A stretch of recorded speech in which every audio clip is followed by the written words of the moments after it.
In this video, I'll be demonstrating how to do the reveal bar. So it'll look something like this.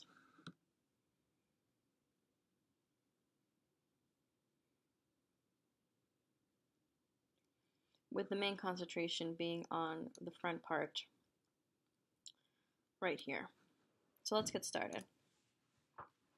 So this is how my final piece ended up looking like, and you can see here that I don't have many layers with this, and this is actually extra layers here, but I have a white line, I have an Invisibox, which you can see in the blue there.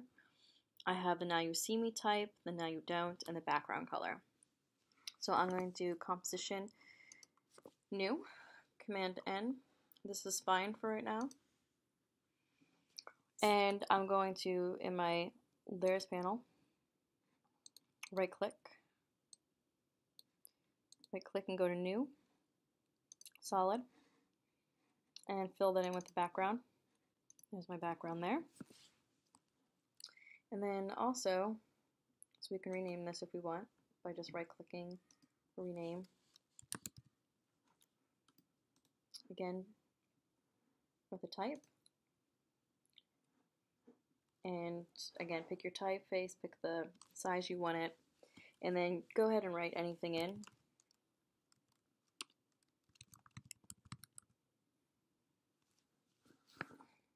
And I have that.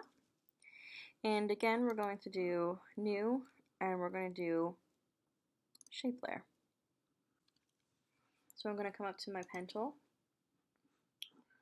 and I'm going to click, hold down shift and click again so I know I have a straight line there, making sure that I'm over my Now You See Me.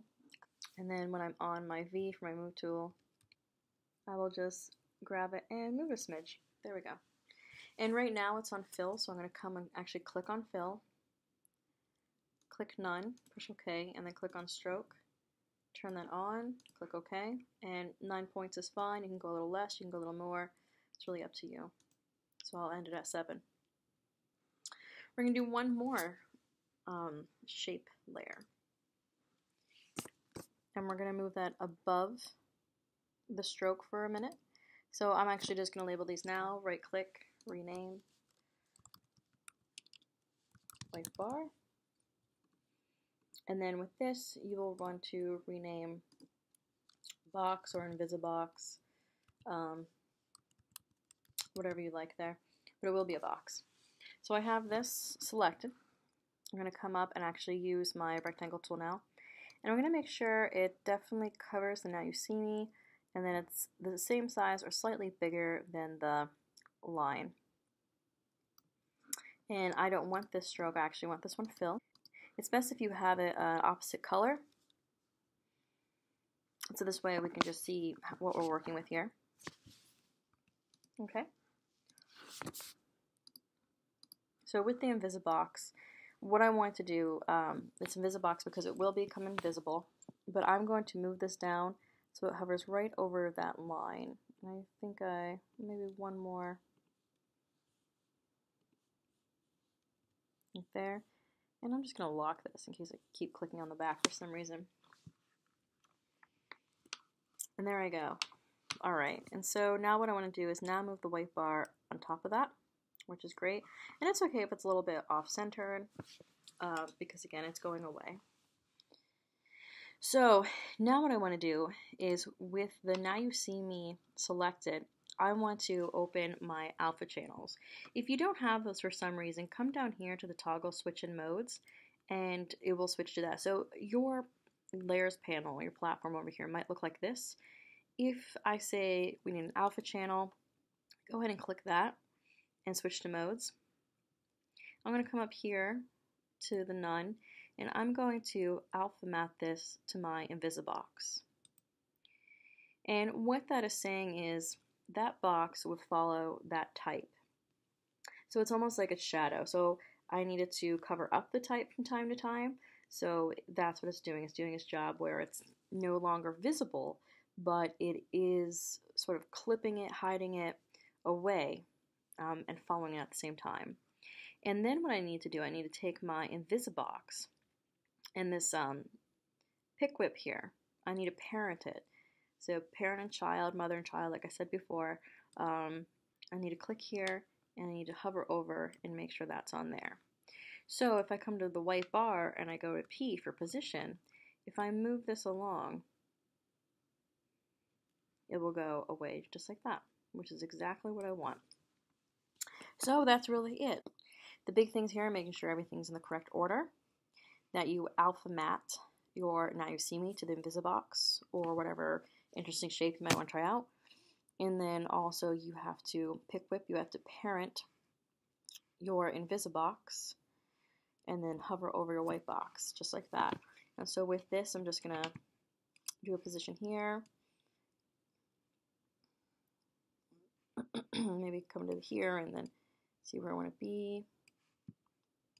So maybe I want to do like a little hide and go seek where, you know, it doesn't do it all at once, but it just hints at what it is. And there I go. And the timing here is really all what you want it to be. So let's play this out.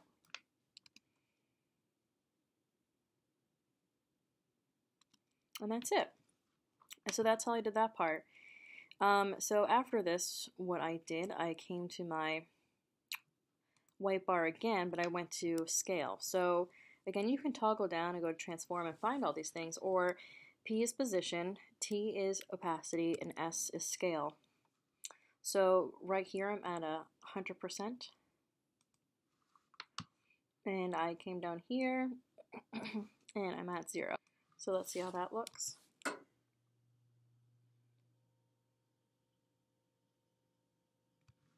Now you can see right here, right at the very end here, that it just picks up a little bit of the word that's hidden. What I would do there is just honestly take this, and if you're never going to play with it again, use it again, move it up. So that should take that away. And there we go, it does. Now the only thing we have left is that I added a new sentence, and then I used the opacity to work with that. So I right-clicked, new text, and I made sure I was below everything else, but I was above the background here. And then I went with T for opacity.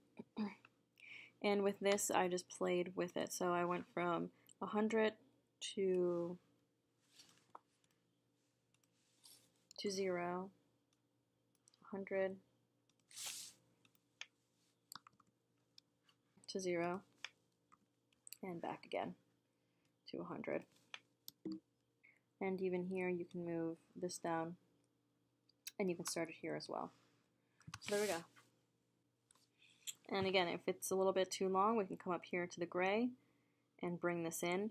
And with all of these, I would do an easy ease. So I would come here, select them all, right click, keyframe assist, easy ease. And then with, let's see, we had scale there, and we also had position. And again, this just gives a little bit more smooth technique to the animation.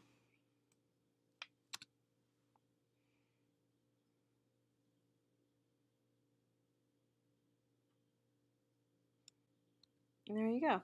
And you can see I still might need to work with a little bit of the You See Me. I might need to, but that's just something I can work with and tweak later.